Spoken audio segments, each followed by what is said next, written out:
Hello, everyone, and welcome back to the Man United Agenda. And Gary Neville has quoted, "The Glazer must go."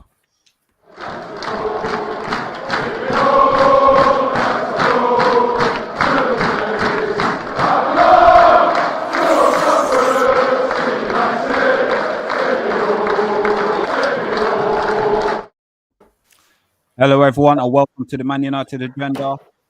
And we're live, and it is the day after I was dreaming. I don't know what the score was, but as always, welcome to everyone to the channel. If you're new to it, hit that like and subscribe button as well. And as always, we've got Rebel in the building. Hello, sir. How you doing? Not too bad. I'm not sure which was worse, the Reading in Game of Thrones or last night's game. And as always, hello, OMONDI. How are we doing? You all right? Yeah, not too bad. Thank you. Brilliant. And hello, Jay. Welcome back to the channel, and hope you're feeling well now, sir. Yeah, thanks for having me back on, man. I had a little bit of a COVID, well, not a COVID scare. I had COVID. So, yeah, I had a little bit of COVID for a week, but I was looked after and back now, yeah.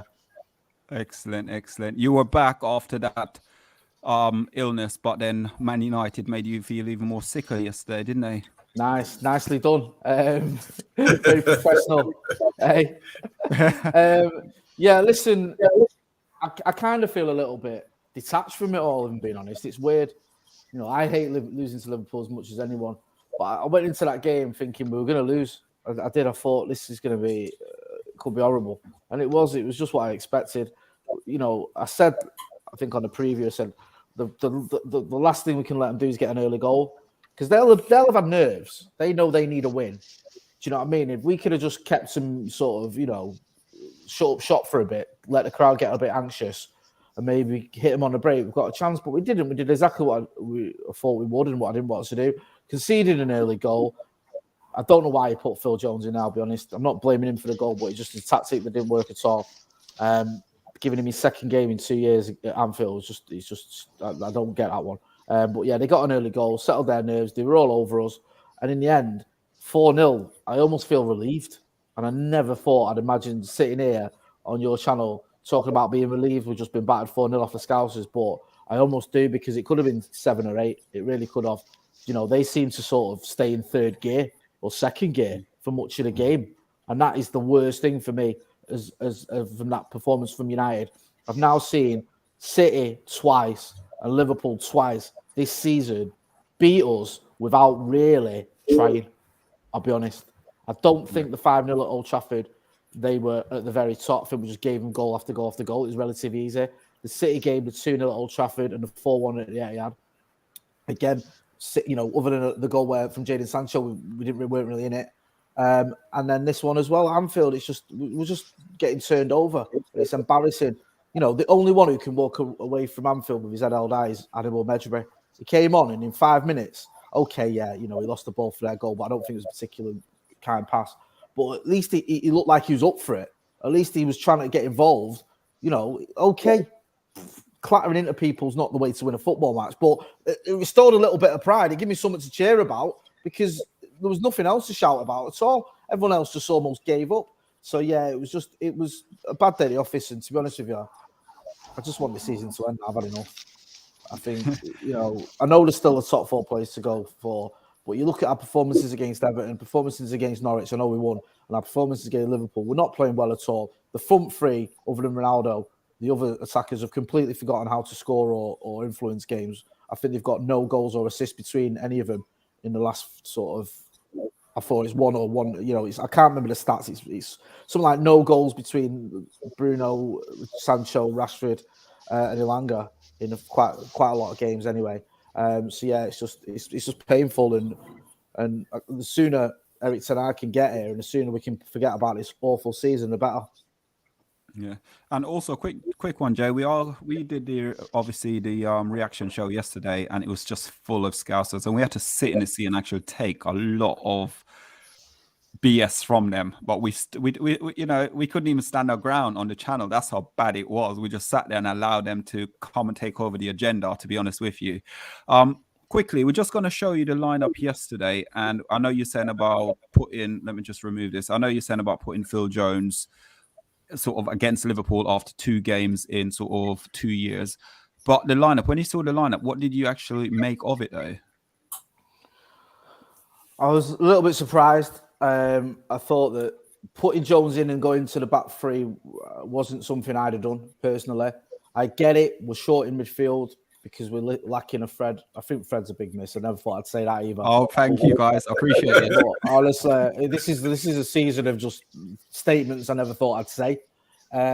You know, I'm actually relieved that we only got beat 4-0 at Anfield and we missed Fred.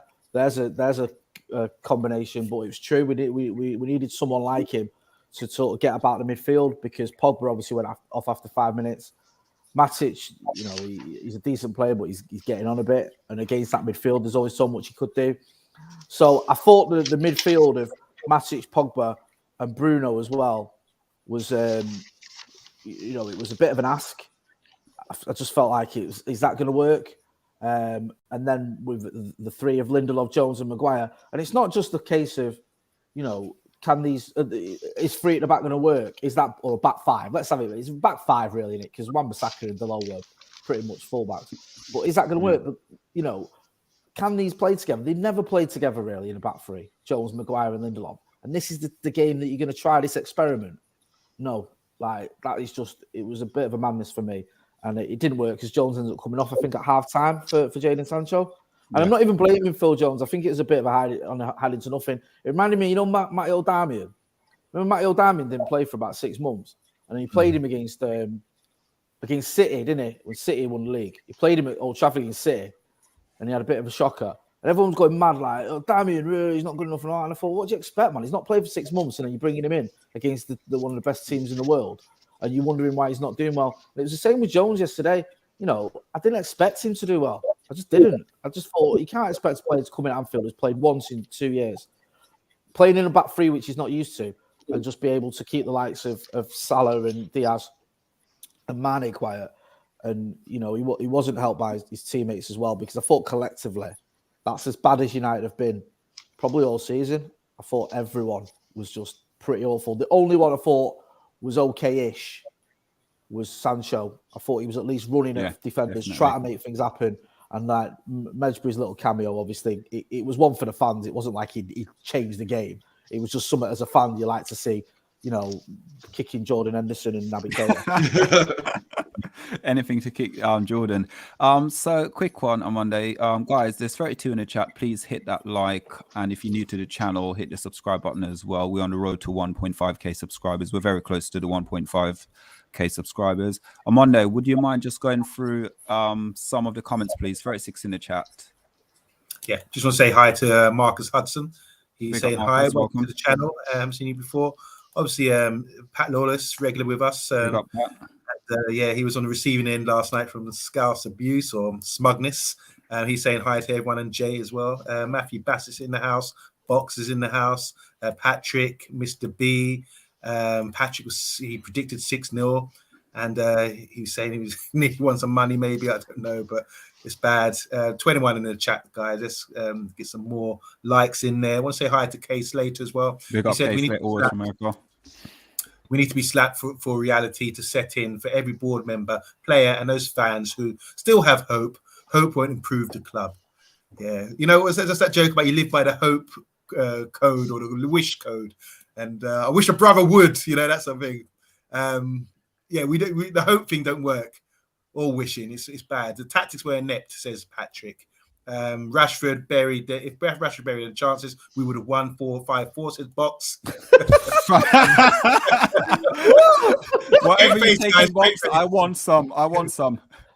Bath Time, how you doing, Bath Time? Done a brilliant review today. He says playing a back five against false nine is beyond stupid. Patrick saying it was like Game of Thrones, as you said. He's stealing your lines here, Rebel. I haven't seen Game of Thrones, but yeah, you keep talking about this scene. Chris Power, how you doing, man? Welcome to the channel. He says always defending Pogba, but my God, last night was poor form. How does he expect any of us to respect him? I disagree, but anyway, we got some new people running past on Monday. Sorry, Potsy. Oh, is that Potsy? Saying Bailey should have started over Jones. It's always good in hindsight to say things like that. I want to say hi to Choc Matt. He says, "Hi, hey, yo, how you doing, bro?" How you doing?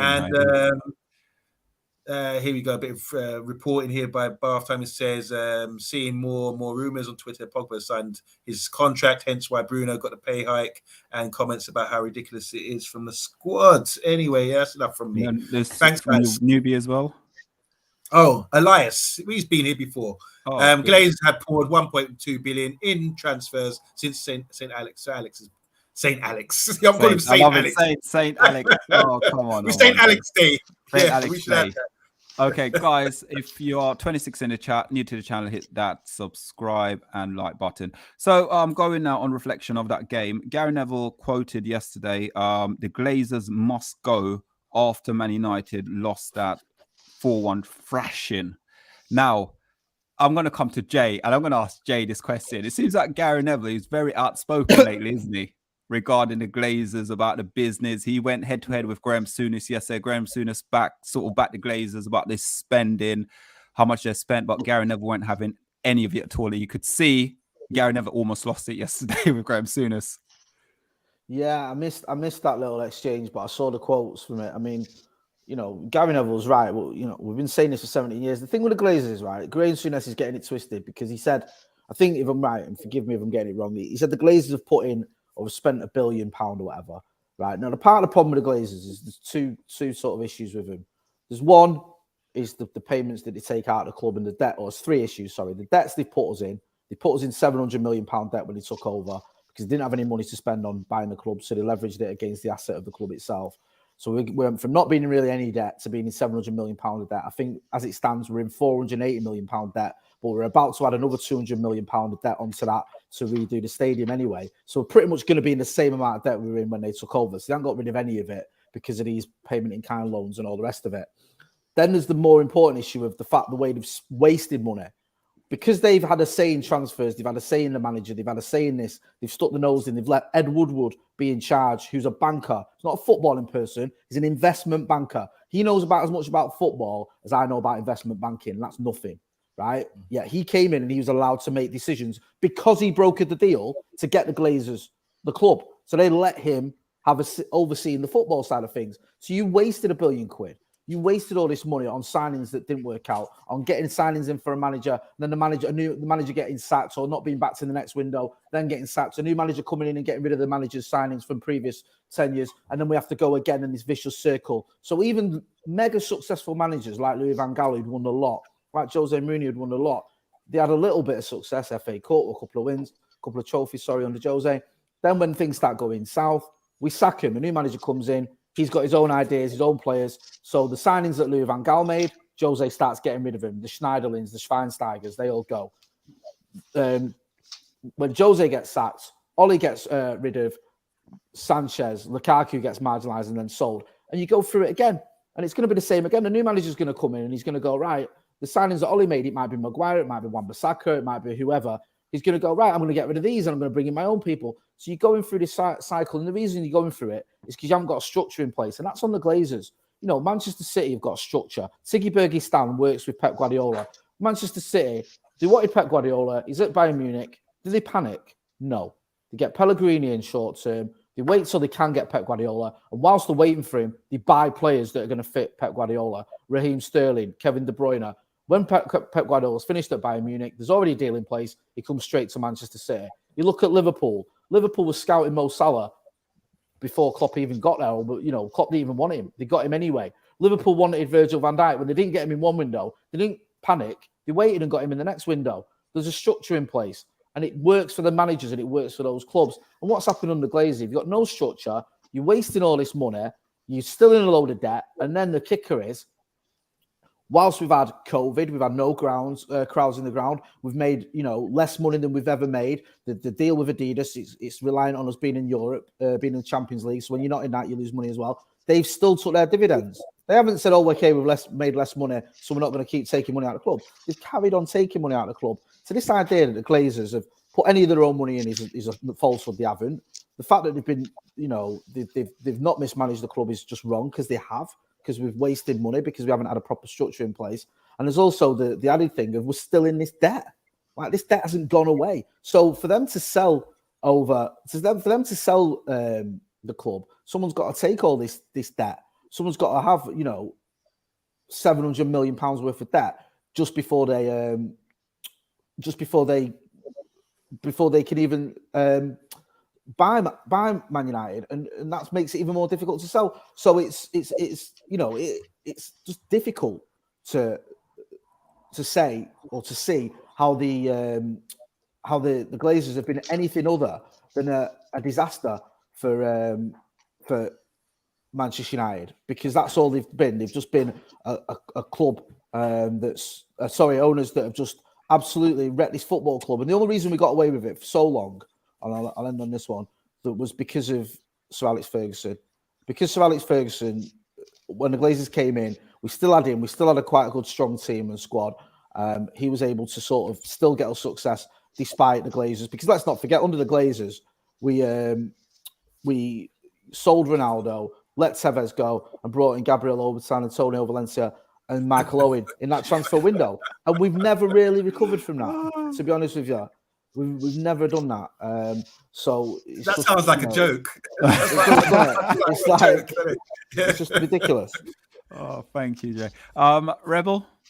Yeah, what Jay was saying was like music to my ears, because as you know, I've been preaching this in the WhatsApp group for quite some time. I did a bit of digging, and like Jay, I looked at this. We were actually debt-free when the Glazers arrived. They paid £800 million for the club, combination of loans and PIKs. We're currently servicing £60 million alone in interest payments a year. At its peak, the club debt was £716 million back in 2010. And for the last 5 years, the Glazer family have averaged £20 million per year in dividends, even though we had COVID and we probably had the lowest club incomes that we had in recent times. But looking at Gary Neville, he's perfectly right in saying that for the last 10 years, football-wise, we have been absolutely dire. But if he thinks that the Glazer family are going to let an asset go that they haven't paid a bean for, that's making them so much money, then he's living in cuckoo land, because they are banking, and this for them has been a very successful business venture. So I don't see any reason why they wouldn't let it go. The current debt actually in year-end 2021 was 500 million, and as Jay rightly pointed out, with a 200 million loan likely impending for the stadium improvements, we're back to the 2010 debt. We've not moved one iota in improving our debt. Yeah. And also, before I go to Monday, the debt will even be higher, because we're going to go on to one subject. Apparently, the rumor is Ten Hag's going to get quite a lot of money, so that's even more debt for the club. So yeah, let's on Monday with that, what Jay and Rebel said regarding the debts at United, the Glazers, is Gary Neville right in saying about selling the club? One, but we know the Glazer ain't going to sell. So your opinion? My opinion is I'm listening, I'm learning. Sometimes you've got to sit back and learn from the wiser guys than me in a subject like this. So I just think when I look at it, like the Gary Neville said here, the Glazers should not take any money out of the club in such a difficult situation. They've been doing that all along, but now they're saying, well, it's difficult situations now, so don't take any money out of the club, because then what is that? Because he's trying to protect them, because it says people will say, oh, you're taking money out of the club and that's why we're losing or whatever. I'm looking at the football side of things, and we have been mismanaged. So it's clear from what Jay and Rebel saying, we've been mismanaged at the top and on the football field as well. Watching that yesterday, there's mismanagement, lack of communication, disorganisation. We're all over the place. So it started from the bottom all the way to the top of the club. From the football side, I don't know what goes on in the tea room, and even the stadium, for example, is in a bad state as well. But it needs to be improved, clearly. I mean, I don't like, but one thing, and I don't understand it, but I don't like blaming the Glazers when we just watch something on the football field, which could be done on the training ground. They say we need money invested in the training ground. Would the training ground really make us this poor? Is it the training ground that's making us this poor performance? Because we don't have no structure in our football side of things, do we? So whether it's training ground, I'm sure it's much better than at my local school training ground. I'm sure it's really advanced enough, but I don't think that's the reason. So I'm trying to think, why say that? That's a bit of an excuse. But like I say, I'm a bit naive to this, so I'm going to stay out of this a little bit. But I just think sometimes you can't always point things at the Glazers or say anything. You've got to look at the football side of things and people making a decision from the football side down. So from the coach, from the manager, and everything else. The manager's supposed to be able to work with players, get a system in place in a given time, and that's the area I'd rather focus on. I don't understand the rest. 40 I think in the chat, with guys. the training ground issue, Amanda, I understand what you're saying. I think that it's sort of symptomatic of what's happened under Glazers. You know, in 2000, whenever it was, we built Carrington. It was state of the art. It was viewed as a cutting edge training ground. 22 years later, it's not really been redeveloped. We've cut down some trees, and it's like it's old now. And then you had the situation with Casey Stoney, I think it was, where there wasn't even the right facilities for the women's team when they were training there, or something along those lines. I mean, the training ground basically needs developing, and it hasn't been touched for 20 odd years. And I think it's all these things on their own, and where you go out one thing where you go, oh, this is, you know, this is it. It's like a leaking roof at Old Trafford, or a training ground that's fallen behind, or, you know, the players being, the money being wasted, or the debt, or the dividends. It's when you add it all together, all of that together, it just shows you've got owners who haven't got a clue what they're doing and don't care about what they're doing. They're not bothered. Do you know what I mean? And it's a terrible combination to have for owners. You can have owners, right? I don't think particularly, you know, a lot of football owners are necessarily fans of the club. I don't think Sheikh Mansour had pictures of David Brightwell on his wall as a kid. Do you know what I mean? He's not a Manchester City fan by any stretch of the imagination, but he is someone who's got the intelligence to go, I don't know anything about football, so I'm going to get football people to run with the football club, and I'll just give them money. Yeah, and so he's willing to put his own money in, or the money, you know, that's another debate where his money's come from, but that money he's willing to put in, and he left the football people to it. And what we've done is we've got owners who don't put any of their own money in anyway. They're just putting in money that's the club's money, and also staying hands-on, or getting people who they know to be involved in the football side of things who don't know anything about football. And it's an awful combination. And it's like, you know, when you see things like the training ground, if United were winning loads of football matches, I wouldn't be bothered about the training ground. I wouldn't even question it. But we're not. We're not winning football matches. So then you start looking at it and you go, okay, what's going on there? You start looking at the signings because we're not winning football matches. Are we making the right signings? No. You start looking at who's in charge of the manager. Have we got the right manager? And if you're not, then okay, who's making decisions there? And all roads lead back to the Glazers. So you have to think, well, they've got to take the responsibility there, because it's just shambolic. Well, one thing, what I would do is get Roy Keane, because he's the expert at assessing training grounds. I mean, when he went to World Cup. So get him on the job and let's him assess it. Yeah. Actually, can I just briefly actually bring in two quotes, as Jay mentioned, training grounds. Yesterday, Rangnick, in his post-match, said that Paul Pogba was the 7th player now to miss out with injury, and this has to raise some questions. He's not altogether happy about that situation. He said, how you train and what measures you do to recover and be fully fit, this has to be looked at. So is that something that has been mismanaged here at Old Trafford as well? Yeah. I mean, the record of injuries at United is unreal. I remember doing the Van Gaal presses, and he used to bring a piece of paper with him. He'd have like that with the list on, because he couldn't remember him all of people that were injured. He'd go like, hang on, I've got it written down, because there'd be that many. He couldn't, you know, like normally a manager will go, oh, you know, I've got, I don't know, say it's City, you know, Kevin De Bruyne is out and John Stones has failed a late fitness test, and we're waiting to find out if Kyle Walker can play. That's it. At United, it was literally like, right, Johnny Evans is out, Phil Jones out, Chris Smalling's out, or Mike Smalling as he called him, Ander Herrera's out, Sebastian Schweinsteiger's out, Morgan Schneiderlin's out, Memphis Depay's out, Wayne Rooney's out, Michael Carrick's out, Antonio Valencia's out, and you'd be like, what is going on? Do you know what I mean? I remember one where we had 13 players out one press conference. 13? That's his squad.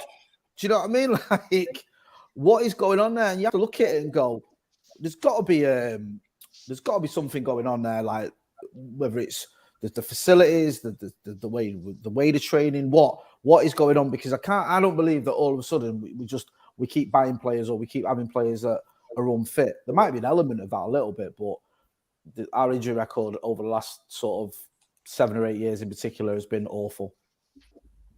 100%. Armando, would you mind just literally probably about 4 or 5 comments quickly, please? 50 in the chat, guys. If you're new to the channel, hit that subscribe button. If you're not new, just hit the like. Just hit the like for the sake of it anyway.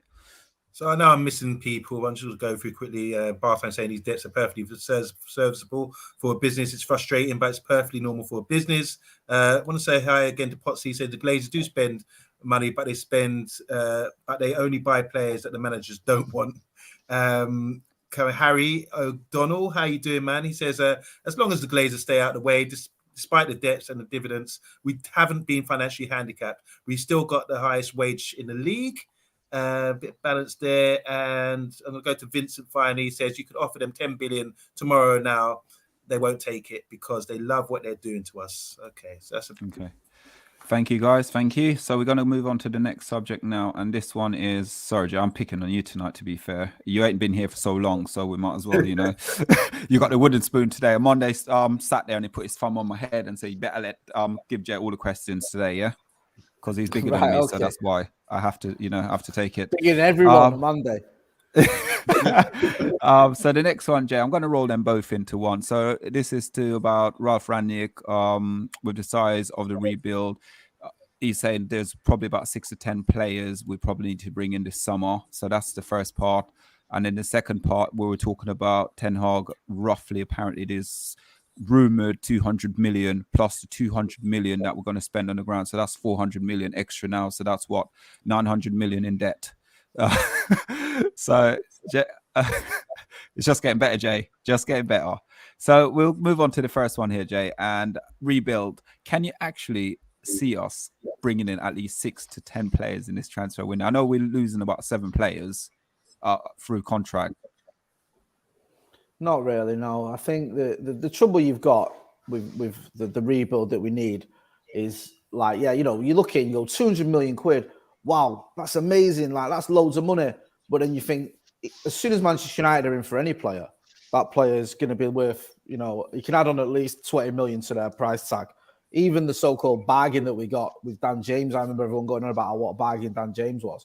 Leeds tried to buy him 4 months before we got him for 4.5 million, and then we ended up spending, I think, around 12 to 15, which is not a lot, but that was like the one sort of player that everyone goes on about as being a bargain, and even that was 3 times what he was going for a few months earlier. And then you look at the other players we bought in. When the United, really, when do we play less than 30 or 40 million for a player? It's very rare, that, isn't it? Even the likes of the so-called, you know, like, not as popular players, or the ones where you've gone to like Benfica and got Victor Lindelof, for example. I think he was 30 odd million. Do you know what I mean? It's like that's what you're gonna have to spend on any player is at least 30 to 40 million. So how many players are you gonna bring in? Are you gonna bring in 10 players if you're gonna spend 30, 40 million? Especially if if you did go out and buy, say, I don't know. Say you went, I doubt it'll happen. Say you went for a Kane or a Rice. I wouldn't, that's 100 million, whatever. I doubt it. But let's say you went for a Ruben Neves or something for 50, 60 mil.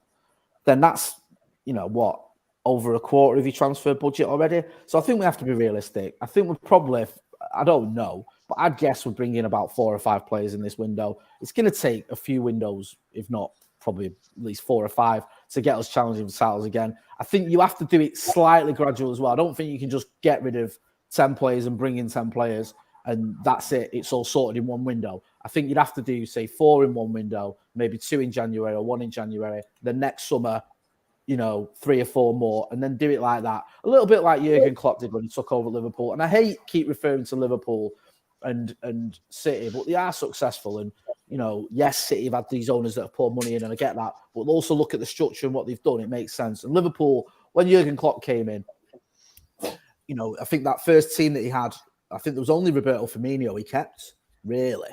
Eventually, he gradually, the likes of Lallana and Nathaniel Klein and players like that and Dejan Lovren, they all got phased out.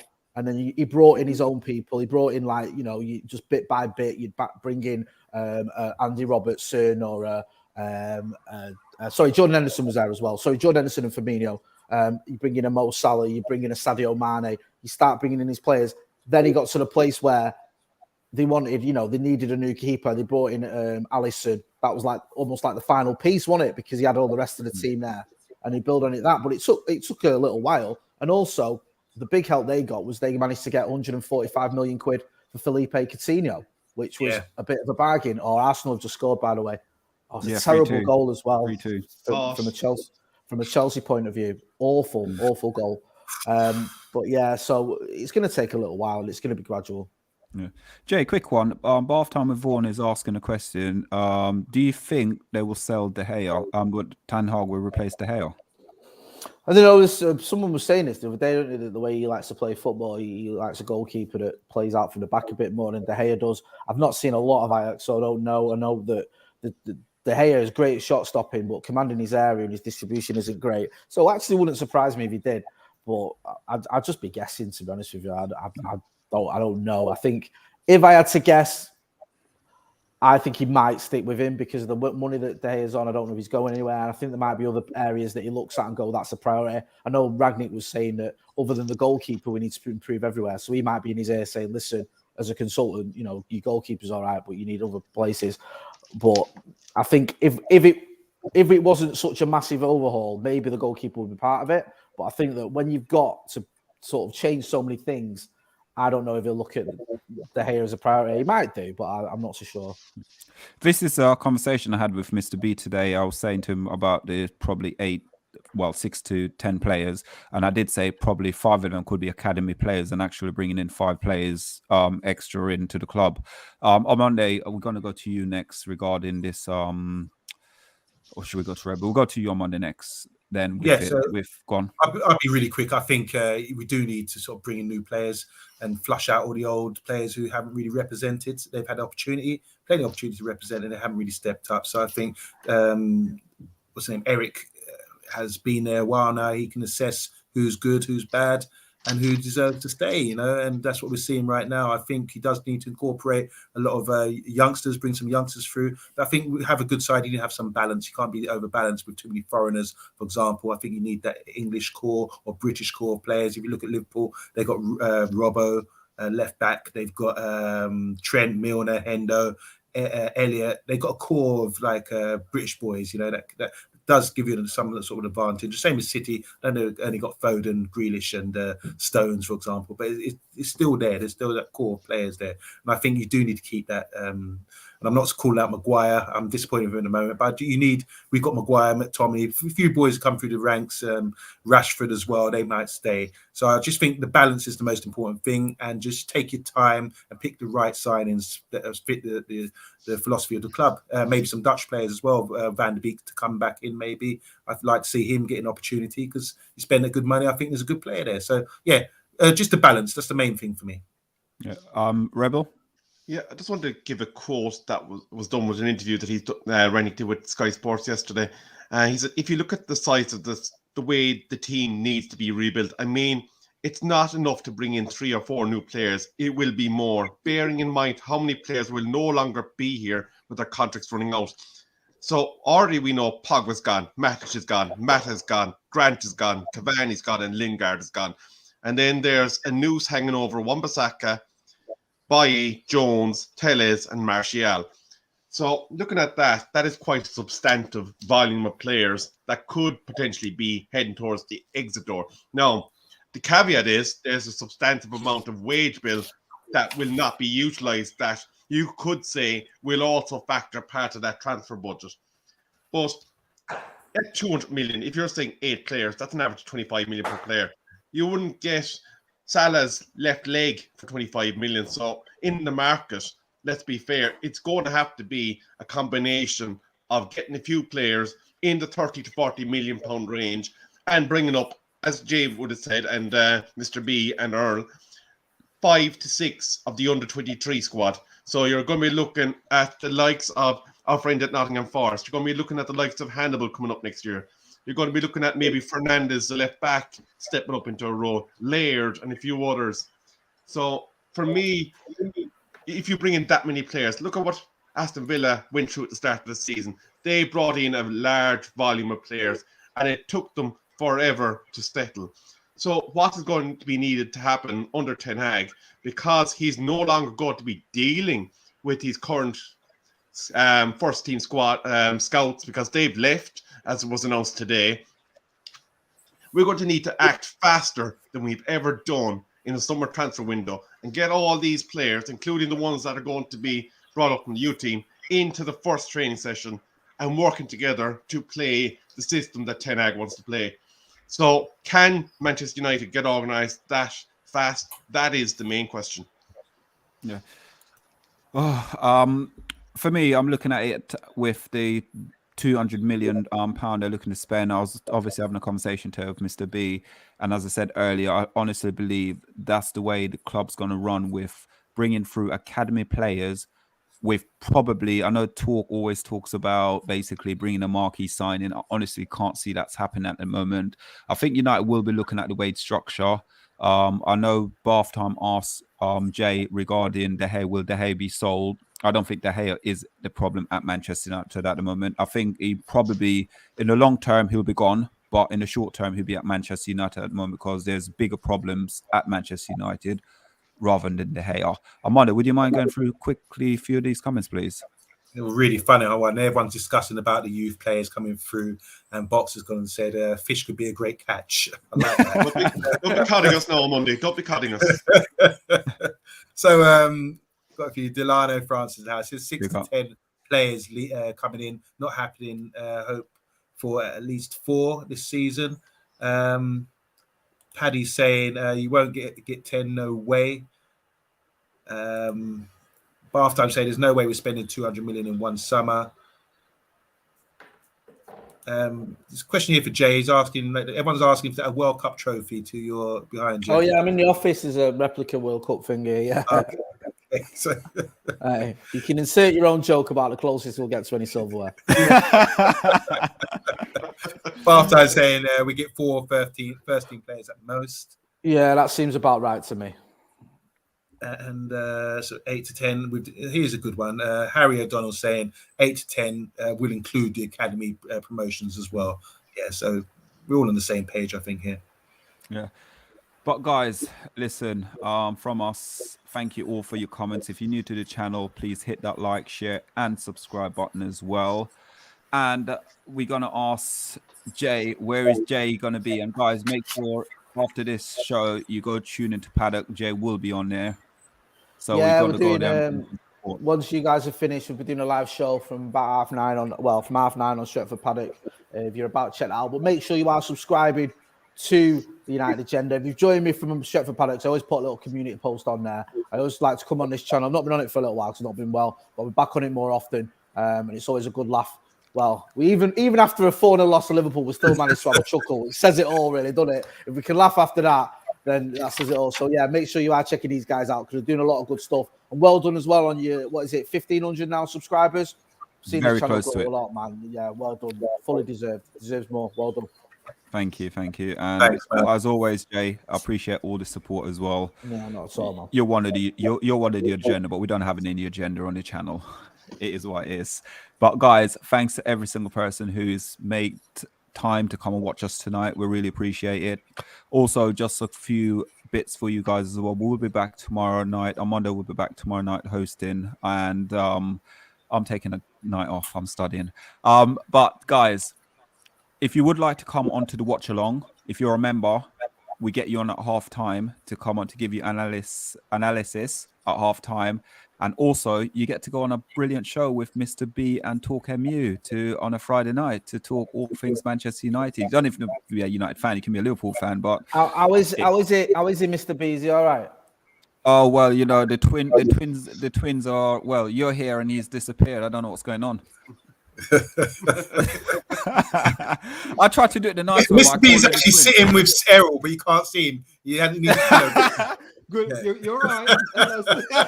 I'm rubbing him up. It's a genie in a bottle. I'm rubbing the head. Sorry, Mr. B, he's gonna kill me. I'm rubbing the head. Oh, brilliant! I just shudder to think of how angry Mr. B is, man. Oh. I've seen Mr. B fume after United have won, let alone after we've been battered. Brilliant! I'm actually worried. I'm scared. Make sure he's on. Okay. You know that the seats when you're younger, you just sit there and you wind them up. That's what I'm trying to do. If you rub Mr. B's head, you know what I mean. He's getting taller and taller. Well, I better not say too much because he'll come for me tomorrow. He'll come to my work and have me. But anyway, guys, from the United Agenda, I'm Solo, Rebel, I'm OMONDI, and Jay, guys, and we do appreciate all your support and keep hitting the like, share, and subscribe button. We are on the road to 1.5k, as I said earlier, and we'll be back tomorrow at 8:30 p.m. So from us, good night. Bye-bye.